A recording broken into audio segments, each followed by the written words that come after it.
നമുക്കൊക്കെ ഒരു ജീവിതമേ ഉള്ളൂ എന്ന് പറയാറുണ്ടല്ലോ. പക്ഷേ എഴുത്തുകാര്, കവികളൊക്കെ ഒരു ജീവിതത്തിനുള്ളിൽ പല ജീവിതങ്ങൾ ജീവിക്കുന്നുണ്ടെന്നാണ് എനിക്ക് തോന്നുന്നത്. എത്രയോ ജീവിതങ്ങളാണ് നമ്മൾ ജീവിക്കുന്നത്. അത് ഓരോ കവിതയിൽ എഴുതുമ്പോൾ ഓരോ ജീവിതമാണ്. അപ്പൊ കഴിഞ്ഞ ദിവസം കേട്ട ഒരു രസകരമായൊരു ചോദ്യമുണ്ട്. ഈ കവിത എഴുതിയത് എന്ത് മാറ്റമാണ് ഉണ്ടാകാൻ പോണത്? കവിത എഴുതിയത് ഇവിടുത്തെ തിന്മ ഇല്ലാണ്ടാവുന്നുണ്ടോ എന്നൊക്കെ എൻ്റെ ഒരു സുഹൃത്ത് എന്നോട് ഇങ്ങനെ ചോദിച്ചു. അപ്പൊ എനിക്ക് അതിന് പറയാൻ കഴിയുന്നത്, ഇവിടെ ഒരു യുദ്ധവും കവിത എഴുതിയുകൊണ്ട് അവസാനിക്കാൻ പോകുന്നില്ല.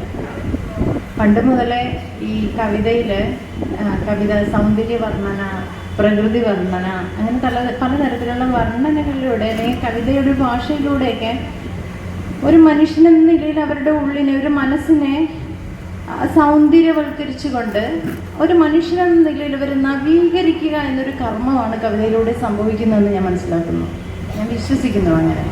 അപ്പോൾ ഇവിടെ ഒരു കവിത എഴുതിയത് ഒരു യുദ്ധം ഒരിക്കലും അവസാനിക്കാൻ പോകുന്നില്ല, ഒരു യുദ്ധം ഉണ്ടാവാനും പോകുന്നില്ല. ഒരു മനുഷ്യനാക്കാനോ അല്ലെങ്കിൽ അവരുടെ ഉള്ളിൽ ആർദ്രതയോ കരുണയോ സൗന്ദര്യമോ ഒക്കെ നിലനിർത്താൻ ഒരു പരിധി വരെ ഇതുപോലുള്ള സാഹിത്യ രൂപങ്ങൾക്ക് കഴിഞ്ഞിട്ടുണ്ടെന്നാണ് ഞാൻ കരുതുന്നത്.